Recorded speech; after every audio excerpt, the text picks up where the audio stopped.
والصلاة والسلام على أشرف الأنبياء والمرسلين صاحب الحوض والكوثر والطاج والمغفر والخطبة والمنبر والوجه الأنور والخد الأقمر والجبين الأزهر والحسب الأطهر والنسب الأشهر النبي الأمي المكي المدني القرشي الهاشمي الأبتحي البتهي التهامي الحجازي العربي الرسول المسدد المصطفى الأمجد المحمود الأحمد مولانا مولى الكونين جد الحسن والحسين أبي القاسم محمد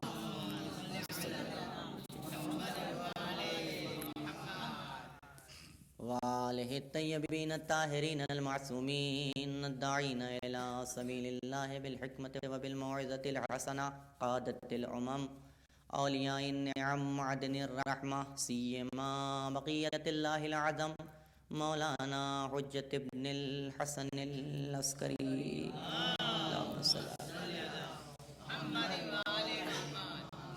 أما بعد فقد قال الله تعالى وتبارك في قرآن المجيد وفرقانه الحميد بسم الله الرحمن الرحيم إن الذين فتنوا المؤمنين والمؤمنات ثم لم يتوبوا فلهم عذاب جهنم ولهم عذاب الحريق ایک صلوات پڑھیں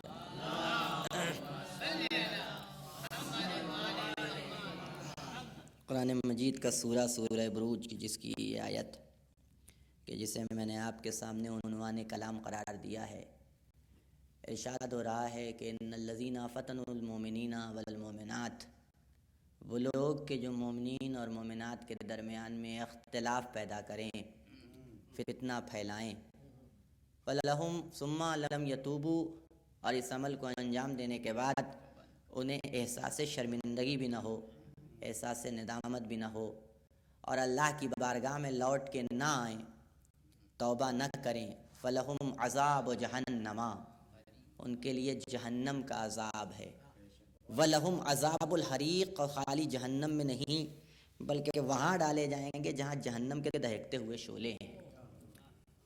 یہ ہے قرآن مجید کی آیت کا، اس آیت کا ترجمہ کہ جو میں نے آپ کی خدمت میں عرض کیا ہے۔ قرآن مجید بہرحال تحریری شکل میں ہے، اور یہ بات بھی ایک بحث ہے اور گفتگو ہے، اور بڑی امپورٹنٹ اور بہت اہم ترین گفتگو ہے کہ تحریری شکل میں ہے کہ کون بتائے اور کہاں سے پتہ چلے کہ کس بات میں اللہ کتنا زور دے رہا ہے اور کتنا وزن پایا جاتا ہے۔ بہت اہم ترین بات ہے، اور اس لٹریچر پہ اس حوالے سے بہت گفتگو ہے۔ عربی لٹریچر میں بھی یہ گفتگو ہے، اردو لٹریچر میں بھی یہ گفتگو ہے، انگلش لٹریچر میں بھی یہ گفتگو ہے کہ تحریر نہیں بتا سکتی کہ متکلم اس چیز کو اگر کا مطالبہ کر رہا ہے تو اس مطالبے میں کتنی شدت پائی جاتی ہے، یہ تحریر نہیں بتا سکتی۔ کوئی بھی تحریر ہو یہ طے نہیں کر سکتی کہ متکلم مخاطب جو مطالبہ کر رہا ہے، جو چیز ہم سے چاہ رہا ہے، وہ کتنی شدت سے اور کتنا زیادہ مصمم ہے وہ کہ اس عمل کو انجام دینا ہی چاہیے۔ تحریر طے نہیں کر سکتی۔ ریٹن طور پہ اگر کوئی بات آپ تک بھیجی جائے تو آپ کو اس کے لغوی معنی جو ڈکشنری میں معنی ہوتے ہیں وہ تو پتہ چل جائیں گے، لیکن میں کیا چاہتا ہوں یہ صحیح معنوں میں آپ نہیں سمجھ سکتے جب تک کہ تحریر کے ساتھ ساتھ لہجہ شامل حال نہ ہو جائے۔ یہ ایک اہم ترین بات ہے، نہیں ہو سکتا۔ ایک تحریر ہے 10 معنی مراد لیے جا سکتے ہیں، اور اسی لیے آپ دیکھ لیجئے گا کہ جہاں خالی تحریر ہوتی ہے اور ساتھ میں زبان شامل حال نہیں ہوتی، اس کی ڈھیروں تفسیریں اور ڈھیروں معنی نکال لیے جاتے ہیں، ہے کہ نہیں؟ ایک جملہ مثال دے دوں، اسی کے اوپر ہر انسان کی تان ٹوٹتی ہے کہ میں نے ایک تحریر آپ کے پاس بھیجی کہ بعنوان مثال کے آپ نے کھانا کھا لیا، ایک تحریر لکھا ہوا کاغذ کے اوپر میں نے آپ کے پاس بھیجا، خود نہیں آیا، کسی کے ہاتھ لفافہ بھیجوا دیا، وہ آپ نے پڑھا، آپ نے کھانا کھا لیا۔ آپ اس جملے سے کیا سمجھے کہ میں کیا کہنا چاہتا ہوں؟ ایک سینٹنس سے آپ نے کھانا کھا لیا، آپ اسے سمجھے کیا سمجھ میں آیا؟ ایک لفظ ہے، یعنی جملہ ایک کے معنی آپ کو معلوم ہے، آپ نے کا بھی مطلب معلوم ہے آپ کو، کھانے کا مطلب، اب کھانے کا مطلب کون نہیں جانتا؟ ہر چیز کا مطلب جانے چاہے، کھانے کا مطلب سب جانتے ہیں۔ کھلانے کا مطلب آتا ہو چاہے نہ آتا ہو، کھانے کا مطلب سب کو پتا ہے. ایک صلوات پڑھ دے محمد وآل محمد پر. غور کریں آپ. تو آپ نے کھانا کھا لیا، یہ ایک جملہ ہے. آپ نے کا بھی مطلب آپ کو معلوم، کھانا اس کا بھی مطلب معلوم، کھا لیا کا مطلب بھی معلوم ہے. لیکن اس کے باوجود آپ کے لیے یہ ایک راز بنا ہوا ہے کہ میں کہنا کیا چاہتا ہوں. آپ غور کریں، اس جملے سے، اس ایک سینٹنس سے ڈھیروں مطلب مراد لیے جا سکتے ہیں. ہو سکتا ایک مطلب ہو سکتا ہے میں آپ سے سوال کر رہا ہوں، ہو سکتا ہے میں آپ سے سوال، آبجیکٹو ہے کہ آپ نے کھانا کھا لیا، ایک مطلب یہ نکالا جا سکتا ہے. ایک مطلب کوشچن ہو گیا، لیکن ایک معنی کوشچن نہیں ہے بلکہ میں آپ کو خبر دے رہا ہوں، بتا رہا ہوں آپ نے کھانا کھا لیا. دوبارہ نہ بیٹھیے گا. تو ایک سینٹنس، ایک تحریر ایک ہے، دو معنی مراد ہو گئے کہ نہیں ہو گئے. تیسرا معنی بھی مراد لیا جا سکتا ہے. ہو سکتا ہے میں آپ پہ طنز کر رہا ہوں، آپ نے کھانا کھا لیا، تیسرے معنی مراد ہو گئے، ہے کہ نہیں. چوتھا معنی بھی مراد لیا جا سکتا ہے کہ میں آپ کو ڈراؤں، میں آپ کو ڈراؤں، آپ نے کھانا کھا لیا. آپ غور کریں، ایک جملہ اتنے معنی مراد ہو گئے. اب یہ بحث ہے کہ تحریر جو ہے وہ حجت ہے کہ نہیں ہے. اور یہی سبب بنتا ہے کہ جب خالی تحریر ہوتی ہے تو اس میں تحریف کرنا آسان ہوتا ہے. خالی تحریر ہو تو اس میں تحریف کرنا بہت آسان ہے، جیسے چاہیے مطلب کو گھما لیجئے. اس لیے کہ ڈکشنری میں ایک ایک لفظ کے کئی معنی ہوتے ہیں، کئی مفہوم ہوتا ہے. قرآن تحریر کی شکل میں نازل ہوا تھا، قرآن تحریر کی شکل میں نازل ہوا تھا. کون بتائے کہ اللہ کا لہجہ کیا ہے کہ نہیں؟ کہاں سے پتہ چلے کہ اللہ کا لہجہ کیا ہے کہ نہیں ہے؟ یہی وجہ تھی کہ اللہ نے خالی تحریر نہیں بھیجی، بلکہ کسی کی زبان کو اپنی زبان کہہ کے، اپنا لہجہ کہہ کے لسان اللہ کا خطاب دے دیا. تحریر ہماری ہے، کتنی شدت ہے مطالبے میں یہ بتائے گا. ایک صلوات پڑھ دے محمد وآل محمد پر. ہے کہ نہیں؟ یہ ایک اہم ترین بات ہے. جیسے جیسے اگر لہجہ شامل حال نہ ہو تو مانا. اب یہ آیت جو قرآن کی ہے کتنی شدت سے اور کتنی تندی سے گفتگو قدرت کر رہی. ان الذین فتنوا المؤمنین والمؤمنات، وہ لوگ کہ جو مومنین اور مومنات کے درمیان میں اختلاف پھیلائیں. ثم لم یتوبوا، شرمندگی نہ ہو انہیں اور توبہ نہ کریں. ولہم عذاب جہنم، ان سے کہہ دینا کہ تمہارے لیے جہنم کا عذاب ہے، تمہارے لیے جہنم کا عذاب. پھر دوسرا جملہ اتنا ہی نہیں، عذاب و جہنم نہیں، وَلَهُمْ عَذَابُ الْحَرِيقِ، خالی جہنم میں نہیں ڈالے جائیں گے، دہکتے ہوئے شعلے میں. اب یہاں مفسرین کے درمیان میں اختلاف ہے، مجھے نہیں بحث ہے. بعض نے کہا ہے کہ جہنم سے مراد دنیاوی مشکلات ہیں، حریق سے مراد آخرت کی مشکلات ہیں. یعنی فتنہ پھیلانے والے کو اللہ صرف ایک مرتبہ سزا نہیں دے گا، بلکہ دنیا میں بھی سزا ملے گی، آخرت میں بھی سزا ملے گی. نہ یہاں بخشے گا خدا، نہ وہاں بخشے گا. آپ غور کیجئے گا، دیکھیے گناہ بہت سی چیزیں، قرآن اٹھا کے دیکھیے گا، اور ویسے بھی آپ جانتے ہیں بہت سی چیزیں گناہ ہیں. مومنین کے درمیان میں اختلاف پھیلانا یہ بھی ایک گناہ ہے کہ نہیں ہے؟ نماز نہ پڑھنا یہ ہے، کیا ہے؟ یہ اچھا کام ہے، گناہ ہے. روزہ نہ رکھنا گناہ، حج نہ کرنا گناہ، واجبات پہ عمل نہ کرنا، جھوٹ بولنا گناہ، وعدے کو توڑ دینا گناہ، صبر و شکیبائی سے کام نہ لینا، کفر کے کلمات اپنی زبان پہ جاری کرنا، یہ سارے کے سارے گناہ ہیں. لیکن قرآن اٹھا کے دیکھیے، احادیث دیکھیے، اتنی تندی سے اور اتنی شدت سے کسی گناہ کا تذکرہ کرتے ہوئے قدرت نہیں نظر آئی. نماز نہ پڑھنا گناہ ہے، لیکن اللہ دھمکی دیتا ہوا نظر نہیں ملے گا. نظر آئے گا کہ جہنم میں ڈال دوں گا، دھمکی دیتا ہوا نظر نہیں آئے گا. روزہ نہ رکھنا گناہ ہے، لیکن اللہ دھمکی دیتا ہوا نظر نہیں آئے گا کہ نہ رکھا تو جہنم میں ڈال دوں گا. حج نہ کرنا گناہ ہے، لیکن اللہ کی دھمکی ہے. یہ سارے گناہ ہیں، اس کے اوپر سزا، اس سے انکار نہیں ہے. لیکن اتنی شدت سے قدرت کہیں گفتگو کرتی ہوئے نظر نہیں آئے گی کہ اگر یہ کرو گے نہ کرو گے تو جہنم میں ڈال دوں گا. لیکن مومنین کے درمیان میں اختلاف پھیلانا اللہ کی نگاہ میں اتنا بڑا گناہ ہے کہ بالکل دو ٹوک الفاظ میں قدرت دھمکی دے رہی ہے، وَلَهُمْ عَذَابُ جَهَنَّمَ، ان سے بتا دو کہ تمہارے لیے جہنم کا. ہمیں پیدا کائے کے لیے گیا ہے؟ وَمَا خَلَقْتُ الْجِنَّ وَالْإِنسَ إِلَّا لِيَعْبُدُونَ، ہمیں پیدا کیا گیا اپنی عبادت کے لیے، اسی لیے یہی تو مقصد ہے. وَمَا خَلَقْتُ الْحَصْرِ کے ساتھ وَمَا خَلَقْتُ الْجِنَّ وَالْإِنسَ، نہیں پیدا کیا انسان و جناتوں کو، إِلَّا لِيَعْبُدُونَ. مقصد کیا ہے؟ کہ ہماری عبادت کریں. تو اب اگر ہمیں عبادت میں کوئی کمی رہ جائے تو جہنم میں ڈال دے. اگر تیری عبادت میں کوئی کمی رہ جائے، نماز نہ پڑھے جہنم میں ڈال دے، روزہ نہ رکھے جہنم میں ڈال دے، حج نہ کرے جہنم میں ڈال دے، واجبات پہ عمل نہ کرے جہنم میں ڈال دے، محرمات سے اپنے دامن کو نہ بچائیں جہنم میں ڈال دے، لیکن دو مومنوں کو آپس میں لڑوا دیا، اس میں تیرا کیا قصور؟ یعنی ہم تیرا خطا کار کہاں ہوا بھئی؟ خطا کار ہوں تو ان دو آدمیوں کا جن کو آپس میں لڑوایا ہے، تیری کون سی خطا کی، تیری کون سی نافرمانی سرزد ہوئی؟ لیکن قدرت کہہ رہی ہے نہیں، ان سب کا حساب کتاب جو ہوگا سو ہوگا، لیکن یہ یہی سے کنفرم ہے کہ اگر مومنین کے درمیان میں اختلاف پیدا کر دیا فَلَهُمْ عَذَابُ جَهَنَّمَ، ان کے لیے جہنم کا عذاب، وَلَهُمْ عَذَابُ الْحَرِيقِ، اور جہنم میں وہ وہاں ڈالے جائیں گے جہاں جہنم کے دہکتے ہوئے شعلے ہیں۔ وجہ جانتے ہیں؟ وجہ یہ ہے کہ جو نماز نہیں پڑھتا خود جاتا ہے۔ میں غور کریں میں کیا عرض کر رہا ہوں؟ جو نماز نہ پڑھے خود جائے گا، جو روزہ نہ رکھے خود جائے گا، جو حج نہ کرے خود جائے گا، جو واجبات پہ عمل نہ کرے خود جائے گا، جو محرمات سے اپنے دامن کو نہ بچائے خود جائے گا، لیکن جو مومنین اور مومنات کو لڑواتا ہے خود بھی جاتا ہے، کئی کو ساتھ میں لے کے جاتا ہے،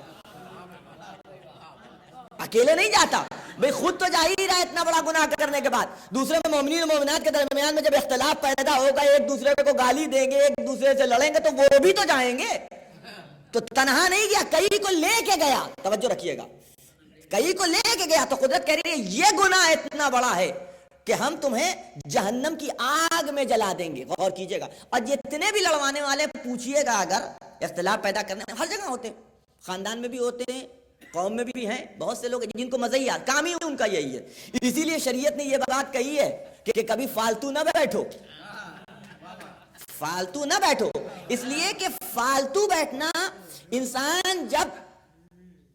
انسان کو جب خود کوئی کام نہیں رہتا نا تو شیطان اپنے کام پہ لگا دیتا ہے، یہ فطری سی بات، منع ہے کہ فالتو نہ بیٹھو، اس لیے کہ فالتو بیٹھنا انسان کو کے لیے نہایت مذموم جانا ہے شریعت نے، کہ کچھ نہ کچھ کرتے رہو، مشغول رہو گے تو بہت سے گناہوں سے بچے رہو گے۔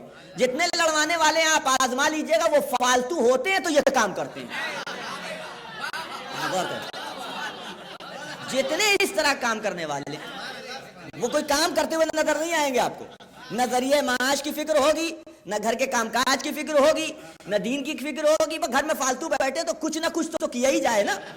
شیطان بیچارہ دن بھر اتنی محنت کر کے تھک جاتا، کچھ ہاتھ بٹا دے، ایک صلوات پڑھ دے محمد وآل محمد پر،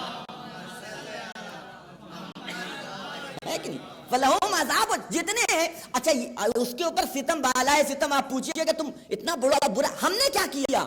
ہم نے لڑوایا ہے؟ ہم نے کچھ نہیں کیا، ہم نے تو بھئی یہ اتنا سا کہہ دیا تھا، اتنا سا۔ آپ غور کریں، لڑوانے والا بھی کوئی بڑا کام نہیں کرتا، دو آدمیوں کے ہاتھ میں تلوار نہیں دیتا، گن نہیں دے دیتا کہ ایک دوسرے کو مار دو، نہیں، کوئی بات ابھی اتنی سی بات کہہ دی تھی، وہ لڑکا تو میں کیا کروں، شیرہ لگا دیا آپ نے دیوار کے اوپر، شیرہ شہد لگا دیا آپ نے دیوار کے اوپر، اب شہد تو یہاں تو مکھی نہیں نظر آتی، ہندوستان میں تو نظر آتی ہے نا، شہد آئے لگے گا دیوار پہ تو مکھی آگے بیٹھے گی ضرور، اب مکھی بیٹھے گی چونکہ مکھی کو اپنی غذا چاہیے اور اس کی غذا ہے شیرہ، وہاں سے غذا لے گی۔ ہمارے یہاں دیواروں پہ چھپکلی بھی رہتی ہے، چھپکلی کو اپنی غذا چاہیے تو وہ مکھی کے اوپر حملہ کرے گی کیونکہ اسے غذا چاہیے۔ بلیاں ویسے بھی پلی ہو چاہے نہ پلی ہو، محلے میں ٹہلا کرتی ہیں، بلی کو اپنی غذا چاہیے۔ شہد پہ آگے بیٹھی مکھی، مکھی کے اوپر حملہ کیا بلی، چھپکلی نے، چھپکلی کے اوپر حملہ کیا بلی نے، کتے اور بلی کی کبھی نہیں پٹی، کتے اور بلی کبھی نہیں پٹی، نتیجہ یہ کہ بلی کے اوپر حملہ کر دیا کتے نے، کتے اور بلی کے مالک سے لڑائی ہو گئی، ایک مرڈر ہو گیا۔ آپ کہیے ہم نے کیا کیا؟ ہم نے تو شہد لگایا تھا۔ ایسا صلوات پڑھ دیں محمد وآل محمد پر۔ ہم نے کیا کیا؟ ہم نے کیا کیا؟ ہم نے تو خالی شہد لگایا تھا، ہم نے کہا تھا کوئی مکھی آگے بیٹھے اس پہ، ہم نے کہا تھا چھپکلی اس پہ حملہ کرے، ہم نے کہا تھا بلی اس پہ دوڑے، ہم نے کہا تھا کتے اور بلی لڑ جائیں۔ اچھا وہ جانور لڑ گئے تو یہ دونوں کیوں لڑ گئے؟ ہم نے کہا تھا لڑنے کے لیے۔ تو جتنے لڑوانے والے ہوتے ہیں وہ اتنا ہی سا کام کرتے ہیں لیکن اس کا نتیجہ اتنا بڑا ہوتا ہے۔ ایک صلوات پڑھ دیں محمد وآل محمد۔ وَلَهُمْ عَذَابُ جَهَنَّمَ، ایسے لوگوں کے لیے جہنم کا عذاب ہے۔ وَلَهُمْ عَذَابُ الْحَرِيقِ، اور جہنم میں بھی وہاں ڈالے جائیں گے جہاں جہنم کے دہکتے ہوئے شعلے ہیں۔ اس بات کو یاد رکھنا، اس بات کو فراموش، کائنات کا سب سے پہلا فتنہ، کائنات کا سب سے پہلا فتنہ کیا ہے نام اس کا؟ شیطان۔ کائنات کا سب سے پہلا فتنہ. اور آپ جانتے ہیں کہ یہ لڑوانا، یہ اس میں مزہ نہیں آتا آدمی کو، اس کے اسباب ہیں. ہر چیز کے جو اختلاف پیدا کرتا ہے اس کے اسباب ہیں. جس کے گھر میں آگ لگی ہوئی ہو وہ دوسرے کے گھر کو بھی آسان اور سکون سے اور آرام سے نہیں دیکھ پاتا. اور کریں جو خود پریشانیوں میں مبتلا وہ دوسروں کا سکون بھی برداشت. لہذا یہ کوشش نہیں کرتا کہ ہمارے گھر کا سکون لوٹ آئے، بلکہ یہ کوشش کرتا ہے کہ ہمارے گھر میں سکون نہیں ہے تو کسی کے گھر میں سکون نہ ہو. اور کریں آپ، ہے کہ نہیں ہے یہ آپ، اس لیے کہ سکون واپس لانے میں محنت لگتی ہے لیکن سکون چھیننے میں وقت اور محنت نہیں لگتی. لہذا اگر ہم پریشان ہیں تو سب پریشان رہیں، ہے کہ نہیں ہے. کائنات کے سب سے پہلے ایک فتنے کا نام ہے شیطان. کائنات کے سب سے پہلے فتنے کا نام شیطان ہے. تاریخ نے کیا لکھا ہے کہ خداوند عالم نے جب اعلان کیا اس قال ربک للملائکۃ انی جاعل فی الارض خلیفہ، جب خدا نے آواز دی کہ میں زمین پہ خلیفہ بنانے والا ہوں. اب ایک چیز ہوتی ہے بیجا امید، یہ بڑی خطرناک چیز کا نام ہے بیجا امید. ہم ایک دوسرے سے امید لگائے رہتے ہیں، ہے کہ نہیں. غریب مالدار سے لگائے رہتا ہے، کمزور طاقتور سے لگائے رہتا ہے کہ نہیں ہے. بے رسوخ والا رسوخ والوں سے لگایا رہتا ہے. ہر ایک آدمی ایک دوسرے سے امید چھوٹا بھائی بڑے بھائی سے لگایا رہتا ہے، بیٹا باپ سے لگایا رہتا ہے، باپ بیٹے سے لگایا رہتا ہے. ہر ایک امید لگایا رہتا ہے. جبکہ آج کے زمانے میں امید ایک ایسی چیز ہے کہ جسے کسی سے لگانا ہی نہیں چاہیے. یہ وہ زمانہ ہے اور یہ حالات ہیں کہ یہ نہیں لگانے والی بات ہے. اور اسی کا شکوہ کرتا ہے، ہر ایک دوسرے سے امید لگاتا ہے. آپ کیوں امید لگا رہے ہیں کسی سے؟ مل جائے تو شکر ادا کیجئے لیکن امید کسی سے نہ لگائیے. لیکن اگر آپ امید لگا لیں گے اور بیجا امید جب لگتی ہے، ٹوٹتی ہے امید، تو بڑی تکلیف ہوتی ہے انسان کو، بہت تکلیف. بڑا بھائی کسی مقام تک پہنچ گیا اور پیسہ آ گیا، مال و دولت آ گیا، چھوٹے بھائی کے پاس نہیں، لگائے ہوئے امید کہ بھیا تو ہمیں دیں گے ہی، بڑے بھائی تو ہمارا خیال کریں گے. اب اگر خیال نہ کیا بڑے بھائی نے بیوی کے کہنے پہ، تو خیال نہ کیا تو نتیجہ کیا نکلتا ہے؟ نتیجہ کیا نکلتا ہے؟ یہ چھوٹا بھائی برا بھلا. کیوں برا بھلا کہہ رہے ہو بھائی؟ تمہیں حق کیا ہے برا بھلا کہنے کا؟ کیونکہ اتنا رکھتے ہیں، ہمیں تھوڑا سا نہیں دے سکتے. میرا سوال ہے کیوں دے دے. چھوٹے بھائیوں کا عام طور پہ دونوں الٹا بھی ہوتا ہے. کبھی کبھی چھوٹا بھائی پہنچ گیا زیادہ آگے، بڑا رہ گیا. کبھی بڑا بھائی آگے پہنچ گیا. بھائی 5 بیٹے ہیں، آپ آزما لیجئے گا کہ 5 انگلیاں برابر نہیں ہوتی. سب بڑے مقام تک پہنچ جائے ایسا ہو نہیں پاتا کسی بھی خانوادے میں. کچھ ایک پہنچتا ہے اور باقی کی کفالت اس کے ذمہ اللہ کرے چاہے نہ کرے، بحث نہیں ہے. تو ایک امید لگا لیتا ہے. چھوٹے نے بڑے سے امید لگا لی، نہیں ملی امید تو گالیاں بکتا پھر رہا ہے کہ بڑے بھائی نہیں دے سکتے تھے ہمیں، اللہ نے اتنا دیا ہے، ہمیں دے دیتے تو کیا ہو جاتا، میں ان کا چھوٹا بھائی ہوں. سوال یہ ہے کہ کیوں دے دے. میرا ایک سوال ہے کیوں دے دے. اس لیے کہ جس باپ کے جنے آپ ہیں اسی باپ کا جنا وہ بھی ہے. دونوں ایسا تو ہے نہیں کہ آپ کی ولادت کے وقت باپ نے کچھ کمی کر دی، اس کی ولادت کے وقت زیادتی کر دی ہو. ایسا کوئی مسئلہ نہیں. جس عنوان سے آپ عالم میں وجود میں آئے اسی عنوان سے وہ بھی. جتنی عقل اللہ نے اسے دی تھی اتنی عقل آپ کو بھی دی تھی. اس نے اپنا ہاتھ پاؤں چلا دیا، وہاں تک پہنچ گیا. آپ نے اپنا ہاتھ پاؤں کیوں نہیں چلایا؟ اگر دے دے تو وہ اس کا لطف و کرم ہے، نہ دے تو شکوے کا حق نہیں ہے کہ نہیں؟ غلط کہہ رہا ہوں تو بتائیے گا. اگر دے دے بڑا بھائی جو اس مقام تک پہنچ گیا، چاہے بڑا ہو چاہے چھوٹا ہو، تو یہ اس کا لطف و کرم ہے، شکریہ ادا کیجئے. لیکن نہ دے تو شکوے کا حق نہیں ہے. شکوہ اگر کسی کو کرنے کا حق ہے تو وہ ہے خدا. وہ شکوہ بڑے بھائی سے کر سکتا کہ میں نے تجھے دیا اسی لیے تھا کہ اکیلے نہ کھا بلکہ بانٹ کے کھا. توجہ رکھیے، اسے حق ہے. لیکن چھوٹے بھائی کو شکوے کا حق نہیں ہے کہ مجھے کیوں نہیں دیتے. ایک صلوات پڑھ دیں محمد وعلی محمد. بیجا امید. اب وہ ادھر اعلان ہوا اس قال ربک للملائکۃ انی جاعل فی الارض خلیفہ، میں زمین پہ خلیفہ بنانے والا ہوں. نتیجہ کیا نکلا؟ اب اس نے دائیں بائیں ادھر ادھر دیکھا، ملائکہ کے علاوہ کوئی نظر نہیں آیا. اب انسانوں کا سلسلہ تو شروع نہیں ہوا تھا. اس نے سوچا بننا ہے خلیفہ زمین پہ، ملک بن کے جائیں گے نہیں، جائے گا تو کوئی زمین کی مخلوقی خلیفہ بنے گا زمین کے اوپر، میرے علاوہ کوئی نظر نہیں آ رہا ہے. امید پیدا ہو گئی نا.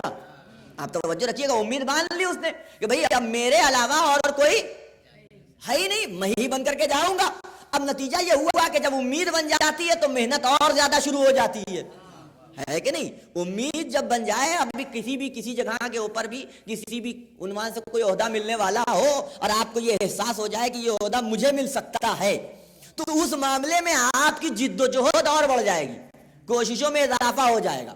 اب اس نے دیکھا کہ دائیں بائیں کوئی نہیں جتنی عبادت کر رہا ہوگا. اب یہ تاریخ نہیں ہے, میں اپنے امیجنیشن ہے, تصور ہے میرا کہ اور زیادہ عبادتیں شروع ہو گئی ہوں گی کہ بھئی میں ہی ہوں اور کوئی نہیں ہے. اب یہ امید اس نے پال لی, لیکن ادھر خداوند عالم نے آواز دیا کہ ذرا زمین سے مٹی لگ کر کے آؤ.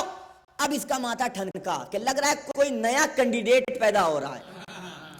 زمین سے مٹی لائی گئی, سانا گیا, جناب آدم کا پتلا تیار ہوا. ادھر کینڈیڈیٹ آیا اور ادھر وہ شے کہ جو فتنے کا سب سے زیادہ باعث بنتی ہے اس نے شیطان کے دل میں جگہ بنائی. اسے کہتے ہیں حسد اور تکبر. ان دو چیزوں نے, اہم ترین بات ہے یہ دو چیزیں ہیں کہ جو بہت ہی امپورٹنٹ ہے کہ جو انسان کے دل میں آ جائیں. اور یہ بات بھی یاد رکھیے گا, شاید اس سے پہلے کسی نے نہ بیان کی ہو, لیکن بہرحال ایک دم آشکار اور واضح سی بات ہے. تکبر کی بات گفتگو نہیں کرتا.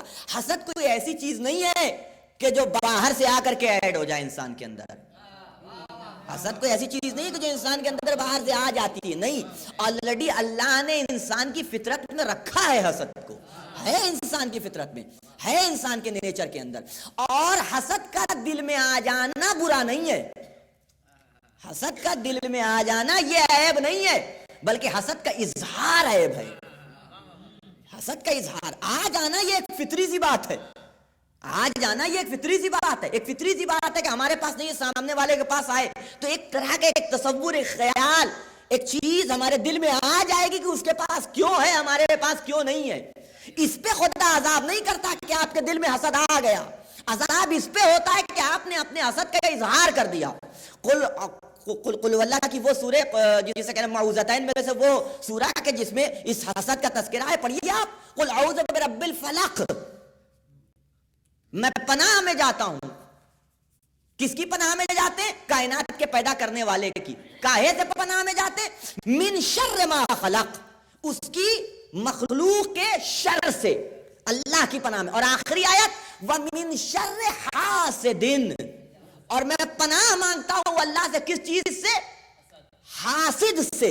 حاسد سے کب؟ اذا حسدا, جب وہ حسد کرنے لگے, جب وہ اپنے حسد کا اظہار کرنے لگے. توجہ رکھیے گا. تو شیطان اب ادھر کینڈیڈیٹ تیار ہوا, دل میں حسد آ گیا. آپ غور کیجئے گا, اگر حسد کا دل میں آ جانا ہی برا ہوتا تو حسد اسی وقت آ چکا تھا شیطان کے دل میں, لیکن ابھی اظہار نہیں ہوا تھا تو قدرت خاموش تھی. قدرت خاموش تھی کہ ابھی اظہار حسد نہیں ہوا. نتیجہ یہ ہوا کہ پتلا تیار ہوا. پھر خداوند نے اذ قلنا للملائکۃ اسجدوا لآدم فسجدوا الا ابلیس. اب آپ دیکھیں سبب بیان کر رہا ہے اللہ کہ یہ عبادت کرنے والا, یہ زمین کی بزم سے ملائکہ کی بزم تک پہنچنے والا, سب سے اگلی صف میں بیٹھ کر کے اللہ کی عبادت کرنے والا, اتنے سجدے کے زمین کا کوئی چپا ایسا بچا نہیں کہ جہاں شیطان نے اپنی پیشانی نہ خم کی ہو. اتنی عبادت کرنے والا شیطان, یہ آخر کون سا ایسا سبب اور کون سی ایسی وجہ پیدا ہو گئی کہ اس کی ساری عبادتیں, سارا قیام و قعود و رکوع و سجود برباد ہو گیا. قدرت نے آواز دی, دیکھو وہ سبب کیا ہے. اذ قلنا للملائکۃ اسجدوا لآدم فسجدوا الا ابلیس ابا واستکبر. غور کریں آپ, جب ہم نے ملائکہ سے کہا کہ سجدے میں گر جانا, سب سجدے میں گر گئے, لیکن ایک تھا کہ جس نے ابا کیا, منع کر دیا. وہ کون تھا؟ ابلیس. کیوں؟ اس لیے کہ اس نے تکبر سے کام لیا. استکبار اس کے دل میں آ گیا, تکبر اس کے دل میں آ گیا. کہنے لگا کہ مجھے آگ سے بنایا, آدم کو مٹی سے, میں آدم کے سامنے سجدہ کروں گا؟ میرے سامنے, یہی جملہ کہتے ہیں, صلاحیت نہیں دیکھتے ہم اور آپ, اب میرے سامنے کا پیدا, یہی جملہ ہوتا ہے کہ نہیں ہوتا ہے ہماری اور آپ کی زبان پہ؟ یہ میرے سامنے کا پیدا چھٹاک بڑھ کا لڑکا. لیکن یہ یاد رکھیے گا, چاہے اللہ ہو چاہے نبی ہو, اللہ اور نبی کے ہاں صلاحیت دیکھی جاتی ہے, عمر نہیں دیکھی جاتی.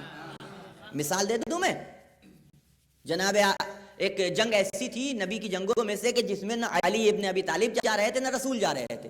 فوج جانی تھی, فوج بغیر سردار کے نہیں جاتی, فوج بغیر سردار کے نہیں جایا کرتی. اب فوج جانی ہے تو بغیر سردار کے جائے گی نہیں. سردار نہ علی جا رہے ہیں نہ رسول جا رہے ہیں, اب سردار کون بنے؟ تو آپ جانتے ہیں کہ اسلام میں عہدے کی لالچ تو اس وقت سے لے کر کے آج تک چلی آ رہی ہے. ہر جگہ اسی کا جھگڑا اور اسی کی لڑائی ہے. غور کیجئے گا انسان کے نام میں. تو نتیجہ یہ ہوا کہ ڈھیروں کینڈیڈیٹ پیدا ہو گئے، ہر ایک کو تمنا رہے کسی جنگ کی صحیح سرداری مل جائے، بس کسی چھوٹی ہو چاہے بڑی مل جائے، کم سے کم یہ کہنے کو رہے کہ فلاں جنگ کے سردار ہم بھی تھے، یہ کہنے کو رہے کم سے کم۔ نتیجہ یہ ہوا کہ اب کینڈیڈیٹ زیادہ پیدا ہو گئے۔ اب جب کینڈیڈیٹ زیادہ پیدا ہو جائے تو بغیر امتحان کے تو فیصلہ ہوتا نہیں ہے۔ ایک صلوات پڑھ دیں محمد و آل محمد پر۔ نبی نے امتحان رکھ دیا۔ اب آپ سوچئے، میں آپ سے تھوڑا سا رک کر کے قبل اس کے کہ نبی کا انتخاب بتاؤں، میں آپ سے سوال کرتا ہوں، کہاں جانی ہے؟ کیا ڈیلیگیشن کہیں جانا ہے کسی سے مباحثہ کرنے کے لیے، کسی سے گفتگو کرنے کے لیے؟ ایسا تو ہے نہیں۔ جنگ کے لیے فوج جانی ہے، اس کے لیے سردار چننا ہے۔ اب آپ اگر نبی کی جگہ پہ ہوتے تو سردار کن کوالٹیز کی بنیاد پہ چنتے؟ آپ بتائیں، کن کوالٹیز کی بنیاد پہ؟ یہ نہ دیکھا جاتا کہ سب سے زیادہ شجاع کون ہے، بھئی جنگ لڑنی ہے، وہاں تلوار چلنی ہے، یا مرنا ہے یا مار دینا ہے، وہاں جان پہ بنی ہوئی تھی، تو یہ دیکھا جائے گا۔ اور ہار کے نہیں آنا ہے، جیت کے آنا ہے، ناکام ہو کے نہیں آنا ہے بلکہ فتحیاب ہو کے واپس لوٹنا ہے۔ تو یہ دیکھا جائے گا نا کہ سب سے زیادہ بہادر کون، سب سے زیادہ شجاع کون، سب سے زیادہ طاقتور کون۔ مجموع البیان نے یہ واقعہ انہوں نے تحریر کیا ہے، صاحب مجموع البیان نے، کہ سب سے زیادہ بہادر کون، سب سے زیادہ شجاع کون، سب سے زیادہ طاقتور کون، یہی تو دیکھا جائے گا۔ سب سے زیادہ بڑھ بڑھ کے حملے کرنے والا کون، یہی دیکھا جائے گا۔ لیکن اب نبی سردار بنا رہے ہیں، اتنے کھڑے ہوئے کہ ہم سردار بننا ہے، ہمیں سردار بننا ہے۔ تو اب نبی کو ہماری طرح یہ دیکھنا چاہیے نا کہ سب سے زیادہ بہادر کون ہے، سب سے زیادہ شجاع کون ہے۔ لیکن نبی نے یہ نہیں دیکھا کہ سب سے زیادہ بہادر کون ہے، بلکہ سوال کیا کہ یہ بتاؤ تم میں سے سب سے زیادہ قرآن کا جاننے والا کون ہے۔ آپ غور کیجئے، میں سوال کروں گا یا نبی اللہ یہ جنگ ہے، وہاں قرآن کی تلاوت نہیں کرنی ہے، وہاں مناظرہ نہیں ہونا ہے، وہاں علمی گفتگو نہیں ہونی ہے، توجہ رکھیے گا۔ تو نبی جواب دیں گے یہ تم ہو کہ تمہارے رزم کا معیار الگ ہے، بزم کا معیار الگ ہے، لیکن ہمارے ہاں بزم کا معیار بھی علم ہے، رزم کا معیار بھی علم ہے۔ ایک صلوات پڑھ دیں محمد و آل محمد پر۔ آپ غور کیجئے گا، تم میں سب سے زیادہ قرآن کا جاننے والا ایک شخص کھڑا ہوا، یا رسول اللہ فلاں سورہ فلاں سورہ فلاں سورہ مجھے آتا ہے، کب بیٹھ جاؤ۔ دوسرے نے پوچھا کہ فلاں سورہ فلاں سورہ فلاں سورہ۔ اب یہاں پہ اس سورے کی عظمت بھی سمجھ میں آتی کہ نبی کی نگاہ میں یہ عظمت کیوں تھی، اور بہت سے لوگوں کو اس کو حفظ کرنے کی تمنا کیوں تھی۔ توجہ رکھ، فلاں سورہ فلاں، کھڑا ہوا کہ بیٹھ جاؤ۔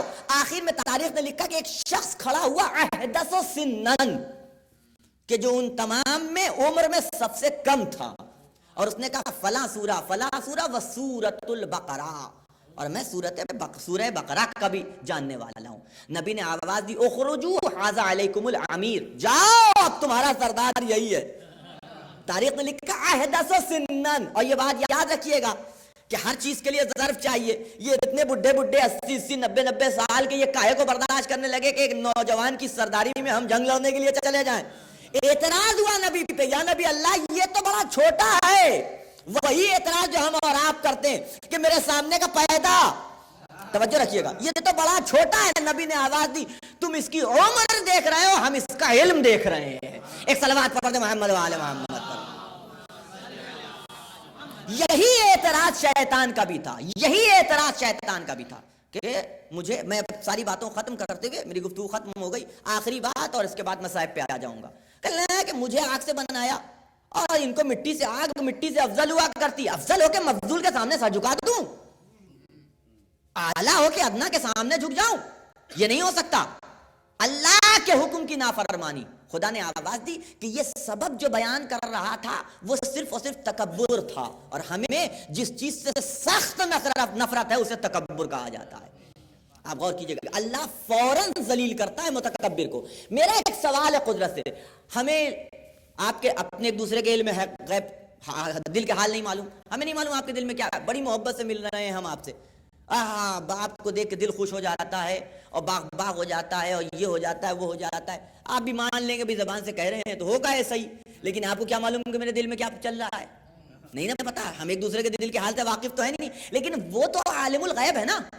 انی عالم غیب السماوات والارض وعالم ما تبدون وما کنتم تکتمون، ہم آسمان و زمین کے غیب سے بھی واقف ہیں، وعالم ایک صلوات پڑھ دیں محمد و آل محمد پر۔ ما تبدون وما کنتم تکتمون، اور یہ بھی جانتے ہیں کیا تم چھپاتے ہو کیا ظاہر کرتے ہو۔ ہمیں سب پتا ہے، یعنی دلوں کے حال سے بھی قدرت واقف ہے. تو جب وہ تو جانتی تھی قدرت، تو خدا کو تو معلوم تھا کہ اس کے دل میں کیا چل رہا ہے. وہ تو جانتا تھا کہ یہ دل میں حسد بغض لیے ہوئے بیٹھا ہوا ہے. تو جب جانتا تھا خدا کہ اس کی کنڈیشن کیا ہے، تو پھر اوپر بلایا کیوں؟ بلایا تو بزم ملائکہ میں کاہے بٹھایا؟ اور اگر بزم ملائکہ میں بٹھایا تو سب سے اگلی صف میں، یہ اور بات ہے کہ ہماری روایت نہیں ہے، عامہ کی روایت ہے، سب سے اگلی صف میں کیوں بٹھایا گیا؟ اتنی زیادہ اس کو عزت بخشی کیوں گئی؟ تو آپ دیکھیں یہاں سے ایک جواب اور ہمیں ملے گا، لیکن اگر آپ متوجہ رہے تو پہنچے گی بات میری، کہ وہاں بیٹھایا کیوں؟ جب جانتا تھا کہ اس کے دل میں کیا چل رہا ہے. اللہ جانتا تھا. وَكَانَ مِنَ الْكَافِرِينَ، قرآن نے کہا فَخْرُجْ إِنَّكَ أَنْتَ الرَّجِيمُ، اتنے لقب اسے دیے گئے ڈھیروں، عدو مبین، ڈھیروں القاب دیے گئے. تو اللہ جانتا تھا یہ کافر بھی ہے، یہ رجیم بھی ہے، یہ دشمن بھی ہے. تو اتنی نوازشیں اللہ نے کیوں کی؟ کیوں بس میں ملائکہ میں بٹھایا؟ دیکھیے شریعت کا ایک اصول ہے، شریعت کا حکم یہ ہے کہ نجاست کو اس وقت تک دور کرنا واجب نہیں ہے جب تک کہ وہ ظاہر نہ ہو جائے. آپ غور کریں، نجاست کا دور کرنا اس وقت تک واجب نہیں ہے جب تک کہ وہ ظاہر نہ ہو جائے. خون پاک ہے یا نجس؟ نجاست لیے ٹہل رہے ہیں آپ، جائیے کسی بلڈ بینک کو ڈونیٹ کر کے آ جائیے، کہاں نجاست لیے ٹہل رہے ہیں؟ شریعت کہے گی نہیں، جب ظاہر ہو تو دور کرنا واجب ہے. یہ اور بات ہے کہ اندر رہے تو پاک ہے، باہر نکلے تو نجس. غور کیجئے گا، فضلہ کھانا کھایا آپ نے، پیٹ میں گیا فضلہ بنا، فضلہ پاک ہے یا نجس؟ نجس ہے. مولا کائنات کا جملہ ہے، کاہے پہ فخر کر رہے ہو؟ تمہاری ابتدا نطفہ ہے، آخر میں جیفہ ہے، درمیان میں گندگی لیے ٹہلنے والا. ڈسٹ بن سے زیادہ ہے کہ حیثیت نہیں تمہاری. یہی تو ترجمہ ہوگا. حامل فضلہ کا ترجمہ آج کے زمانے میں ڈسٹ بن ہوگا. کوڑا جہاں ڈالا جائے اسے ڈسٹ بن کہتے ہیں. تو ہم کوڑا لیے ٹہلنے ہیں پیٹ کے اندر. تو مولانا کہنے کا فخر کس بات کا؟ نہ ابتدا اچھی، نہ انتہا اچھی، نہ وسط اچھا، سب خراب ہے. ابتدا تمہاری نطفہ نجس متعفن، تمہارا آخر مر جاؤ گے تو لاش تمہاری نہ دفنائی جائے تو ایسی بدبو کرے گی کہ پوچھو مت. اور درمیان تمہارا گندگی لیے ٹہل لو. تو اب یہ گندگی پیٹ میں ہے، پاک ہے کہ نجس ہے؟ یہ بھی نجس ہے. نجاست لیے ہم ٹہل لیں، اسی میں نماز بھی پڑھ کہا نہیں، نجس ہے لیکن دور کرنا اس وقت واجب ہوگا کہ جب یہ ظاہر ہو جائے. یہی اصول خدا کا بھی ہے، یہی اصول نبی کا بھی ہے کہ جب تک انسان خباثت چھپائے بیٹھا رہتا ہے بیٹھنے دیتے، لیکن جب خباثت کو ظاہر کرتا ہے تو خدا فخرج کہہ کے نکالتا ہے، نبی قوموا انی کہہ کے اٹھاتا ہے. ایک صلوات پڑھ محمد و آل محمد پر. اور کریں آپ فخروج کہہ کے اٹھایا. برابر کے جملے دونوں میں کوئی فرق نہیں ہے. جو جملہ اللہ نے استعمال کیا وہی جملہ نبی نے استعمال کیا، صرف الفاظ الگ الگ ہے، مفہوم الگ. بیٹھے تھے بیٹھے رہنے دیا. اب یہ سوال اللہ کیجیے گا کہ جب نبی جانتے تھے یہ ایسے منافق ہے تو بیٹھنے کیوں دیا؟ خباثتیں چھپائے بیٹھے تھے تو بیٹھنے دیا. لیکن جدھر انہوں نے اپنی خباثتوں کو ظاہر کیا تو خدا نے شیطان کو نکالا، فخرج نکل میری بارگاہ. نبی نے اٹھایا کہ اب تم میری بزم میں بیٹھنے لائق نہیں ہو، اٹھو نکلو میری بارگاہ سے. برابر کے جملے. فخرج قوموا انی، گیٹ آؤٹ نہیں بلکہ گیٹ آؤٹ بھی مت کہیے، گیٹ لاسٹ بعد میں آ سکتا ہے ورنہ. ایک صلوات پڑھ دیں محمد و آل محمد پر. اور کریں آپ برابر کے جملے ہیں، توجہ رکھیے گا. بس میری گفتگو ختم ہو گئی. تو اسے کہا جاتا ہے بغض و حسد. یہ دو بیماری انسان کے اندر آ جائے، نہیں ہوتا ہے. آپ غور کیجیے گا، عجیب فطرت ہے انسان کی. نہیں ہوتا ہے تو حسد کرتا ہے، آ جاتا ہے تو تکبر کرنے لگتا ہے. آپ غور کریں، عجیب کنڈیشن ہے انسان کی. نہیں رہتا تو حسد کرتا، میرے پاس نہیں اس کے پاس ہے. بغض و حسد میں اس کی برائیاں کرتا پھرے گا. آ جائے گا تو متکبر بن جائے گا، مجھ سے بڑا کون، مجھ سے بہتر کون، مجھ سے بڑا عظمت کون. یہ عجیب کنڈیشن ہے کہ نہیں ہماری اور آپ کی. اللہ نے کہا نہیں، یہ اعتدال میں رہو. اسی لیے کہ یہ دونوں ہیں کہ یہ دونوں چیزیں اگر آ جائیں تو صرف انسان کی دنیا نہیں خراب ہوتی، آخرت بھی خراب ہو جاتی ہے. اس دنیا کا بھی نہیں رہتا اور آخرت کا بھی نہیں رہتا ہے. دونوں چیزوں میں سے اگر کوئی ایک چیز نے بھی انسان کے دل میں جگہ بنا لی، آپ غور کیجئے گا، بغض و حسد یہ ایک عنوان ہوتا ہے. الگ سے میں نے عرض کیا کہ الگ سے کوئی چیز نہیں ہوتی بلکہ انسان کے دل میں پائی جاتی ہے. لیکن اسے باقی رکھنا چاہیے، اسے روکے رکھنا چاہیے، اسے اپنی حد کراس کرنے نہیں دینا چاہیے.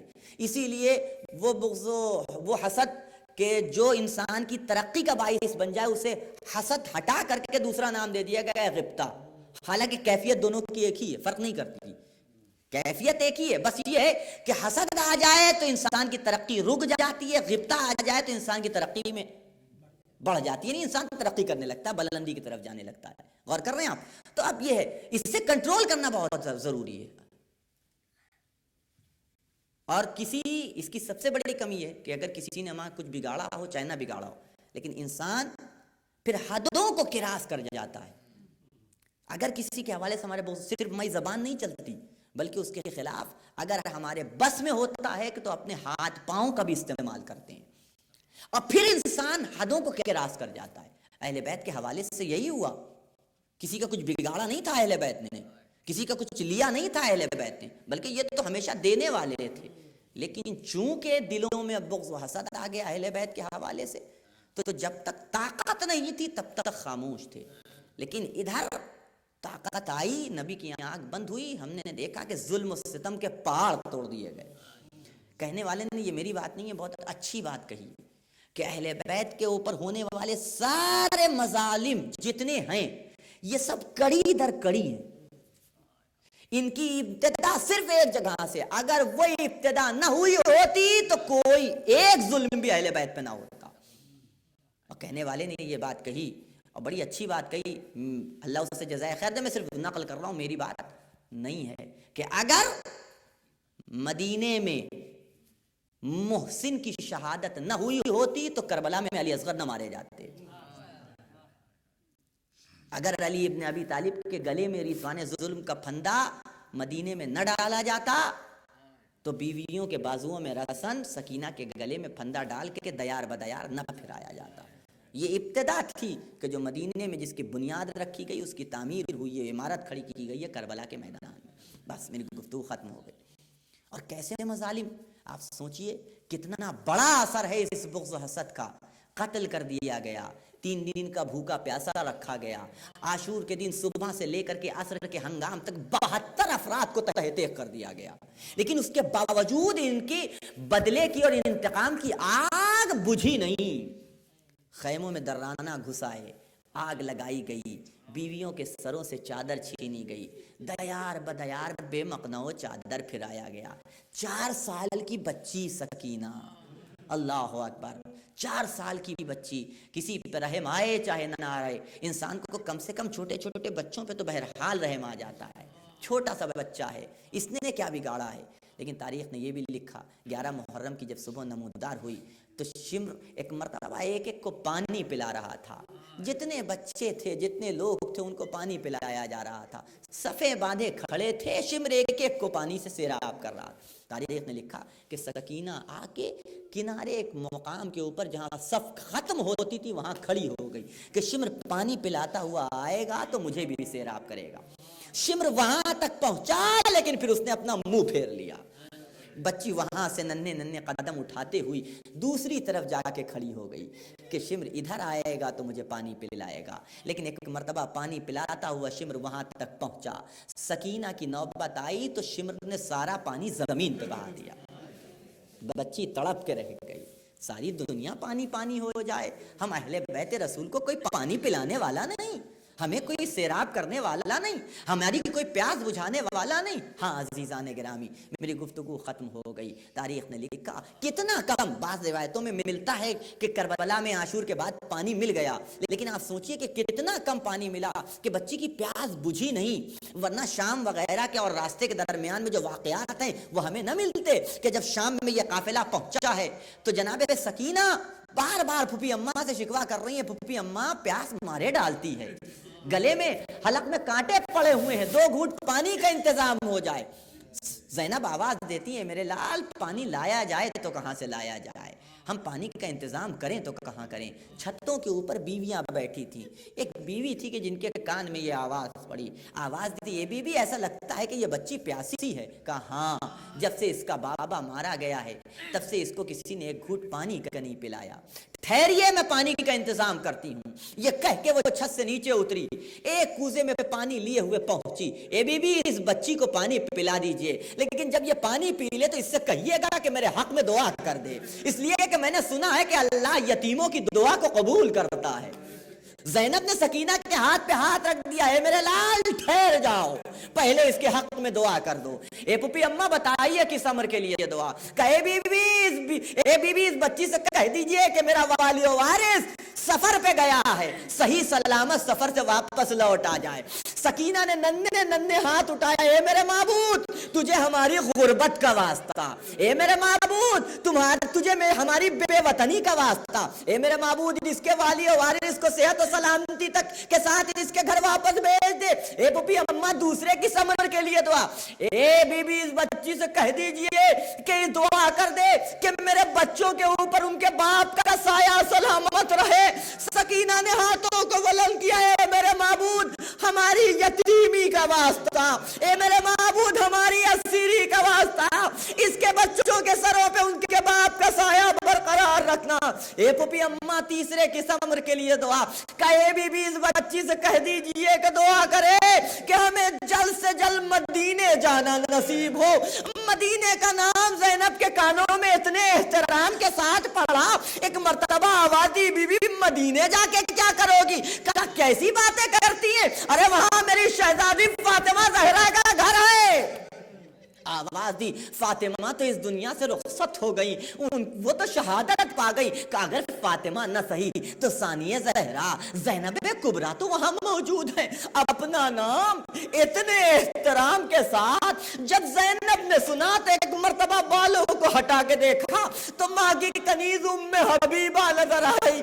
آوازی، اے بی بی کیا زینب کو دیکھو گی تو پہچان لوگی؟ کیسی باتیں کرتی ہیں، میں نے اپنے انہی ہاتھوں میں زینب کو کھلایا ہے، میں نہ پہچانوں گی تو اور کون پہچانے گا؟ ایک مرتبہ چہرے سے بالوں کو ہٹایا زینب نے، آواز دیے ام حبیبہ ارے تم نے نہ پہچانا میں تمہاری شہزادی زینب، میرا بھائی مارا گیا، نو کے نیزہ پہ سر بلند ہے۔ انا للہ و انا الیہ راجعون۔ وسيعلم الذين ظلموا أي منقلب ينقلبون اللهم بحق محمد وأنت المحمود وبحق علي وأنت الأعلى وبحق فاطمة وأنت فاطر السماوات وبحق الحسن وأنت المحسن وبحق الحسين وأنت قديم الإحسان وبحق أئمة التسعة الطاهرين من ذرية حسين عليه السلام ربنا تقبل منا إنك أنت السميع العليم ربنا آتنا في الدنيا حسنة وفي الآخرة حسنة وقنا عذاب النار۔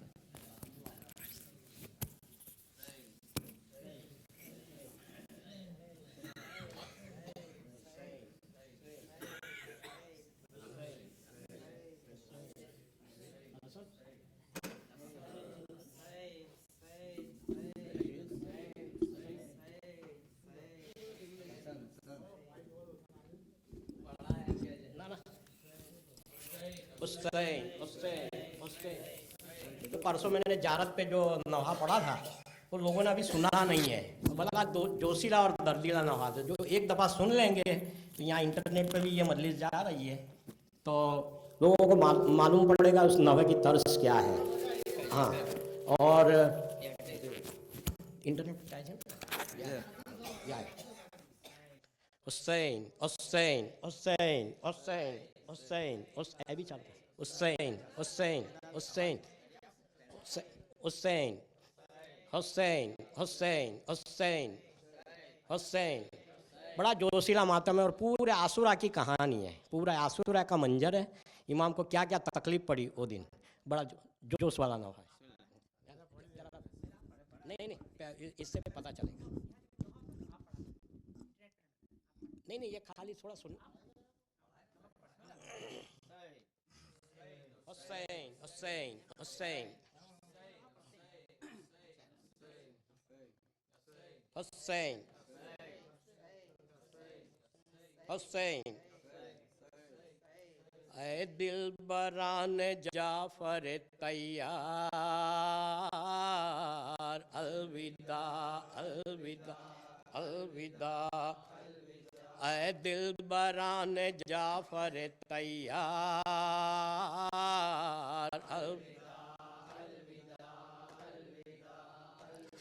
بچی اے دل بران جعفر تیار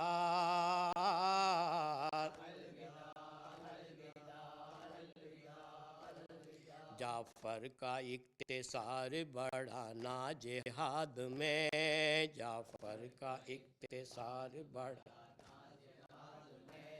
نانا کی اپنی شان دکھانا جہاد میں، اے دل پر تیار،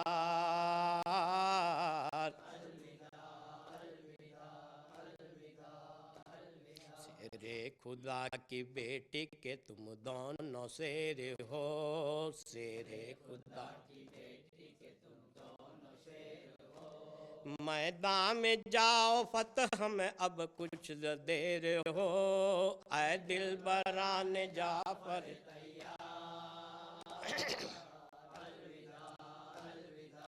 الوداع، گھیرے رہے سپاہ مگر منہ نہ موڑنا، گھیرے رہے سپاہ مگر حیدر کی یادگار ہو میدان نہ چھوڑنا، تیار،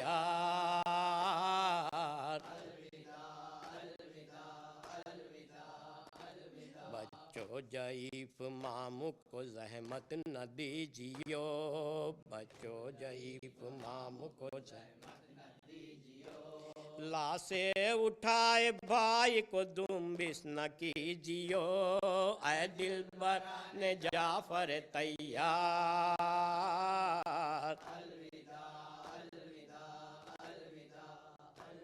پیاسے جو آؤ گے تو سلا دے گی تم کو ماں، پیاسے جو آؤ گے تو سلا دے گی تم کو ماں، اٹھ دوڑ کر گلے سے لگا لے گی تم کو ماں، اے دلبران جعفر تیار، الوداع الوداع الوداع تمہیں حسین حسین حسین حسین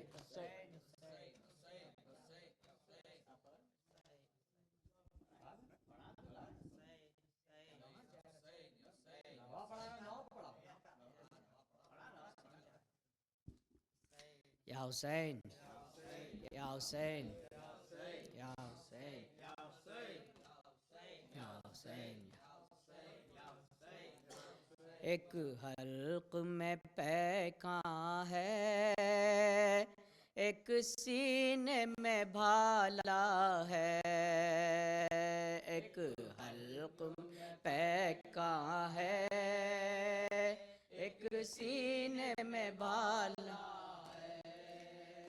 ست دھرم کی سیوا کا انداز نرالا ہے، ایک حلق میں پیکاں ہے، ایک سینے میں بھالا ہے، 1400 برس گزرے اصغر کے تبسم کو، 1400 برس گزرے اصغر کے تبسم کو، دنیا ستم لے کے، دنیا ستم لے کے، دنیا ستم لیکن اب بھی تہو بالا ہے،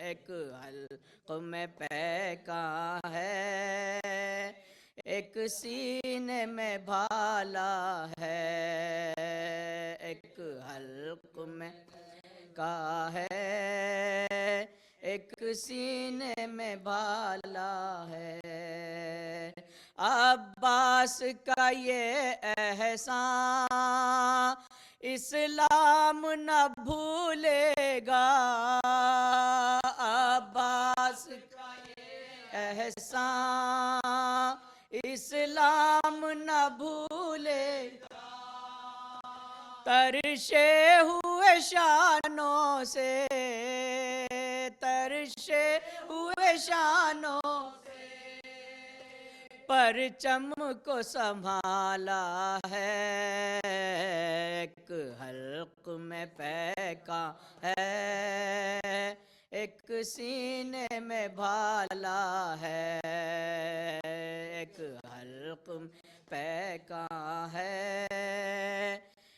سینے میں بھالا ہے، اے شام کے بے دھرما گھر پھونک دیا کس کا، اے شام کے بے دھرما گھر پھونک دیا کس کا، کعبے میں اندھیرا ہے، کعبے میں اندھیرا ہے، جنگل میں اجالا ہے، ایک حلق میں پیکاں ہے، ایک سینے میں بھالا ہے، ست دھرم کی سیوا کا انداز نرالا ہے، ایک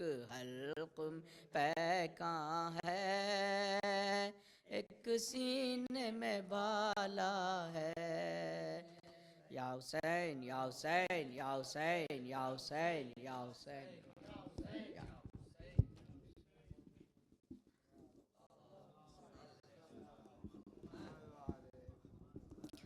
صلی اللہ علیہ یا رسول اللہ، السلام علیکہ یا نبی اللہ، السلام علیکہ یا حبیب اللہ، السلام علیکہ یا خیر خلق اللہ، السلام علیکہ یا محمد ابن عبداللہ، خاتم النبین ورحمۃ اللہ وبرکاتہ، السلام علیکہ مولانا امیر المومنین علی ابن ابی طالب، السلام علیکہ مولاتی فاطمۃ الزہراء سیدۃ النساء العالمین، السلام علیکہ یا مولانا حسن ابن علی ایہا المجتبی یا ابن رسول اللہ ورحمۃ اللہ وبرکاتہ، السلام علیکہ یا ابا عبداللہ وعلی الارواح التي حلت بفنائک، علیک منی سلام اللہ ابدا ما بقیت بقی اللیل والنہار ولا جعلہ اللہ آخر العہد منی لزیارتکم، السلام علی الحسین وعلی علی ابن الحسین وعلی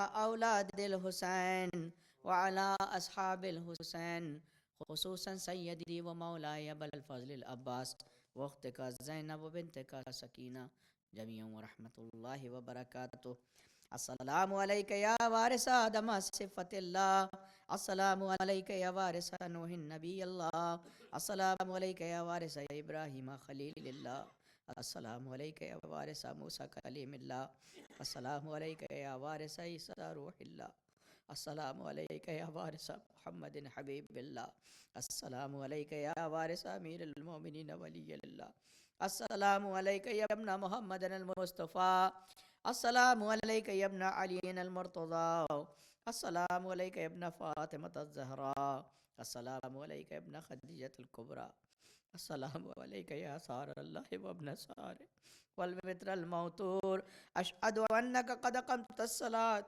وآتیت الزکاة وامرت بالمعروف ونہیت عن المنکر واطاعت اللہ ورسولہ حتی اتاک الیقین، فلعن اللہ امتا قتلتک ولعن اللہ امتا ظلمتک ولعن اللہ امتا سمعت بذلک فرضیت بہ، یا مولایا یا ابا عبداللہ اشہد انک کنت نورا فی الاصلاب شامخا والارحام المطہرہ لم تنجسک الجاہلیت بانجاسها ولم تلبسک من مدلحمات ثیابها، واشہد انک من الداعمین الدین وارکان المؤمنین، واشہد انک الامام البری التقی الرزی الزکی الہادی المہدی، واشہد ان الائمة من ولدک کلمۃ التقوی وعلام الہدى والعروۃ الوثقی والحجۃ علی اہل الدنیا، واشہد اللہ وملائکتہ وانبیاءہ ورسولہ انی بکم مؤمن وبکم موقن بشرائع دینی وخواتم عملی وقلب لقلبکم سلم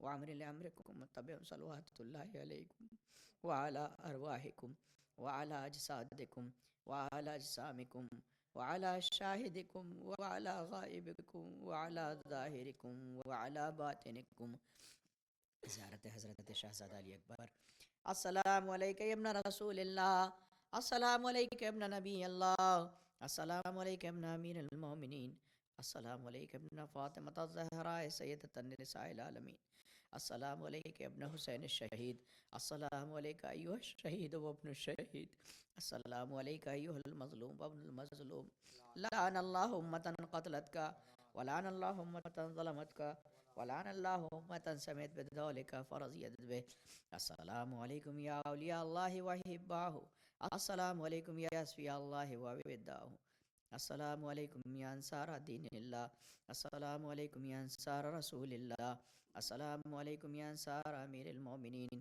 السلام علیکم یا انصار فاطمۃ الزہراء سیدۃ النساء العالمین، السلام علیکم یا انصار ابی محمد الحسن ابن علی ذکی الناس الامین، السلام علیکم یا انصار ابی عبداللہ بابی انتم وام تبتم وطابت الارض التي فيها دفنتم فافزتم فوزا عظیما فیا لیتنی کنت معکم فافوز معکم، السلام علیک یا مولا یا غریب الغرباء، السلام علیک یا معین الضعفاء والفقراء، یا ابا الحسن یا علی ابن موسى الرضا ورحمۃ اللہ وبرکاتہ، السلام علیک مولانا صاحب العصر والزمان، الامان الامان الامان من فتنة الزمان، السلام علیک یا خلیفۃ الرحمن، السلام علیک یا شریک القرآن، السلام علیک یا امام الانس والجان، عجل اللہ تعالی فرجک وسهل اللہ تعالی مخرجک، ظہورک وجعلنا من اعوانک وانصارک ورحمۃ اللہ وبرکاتہ۔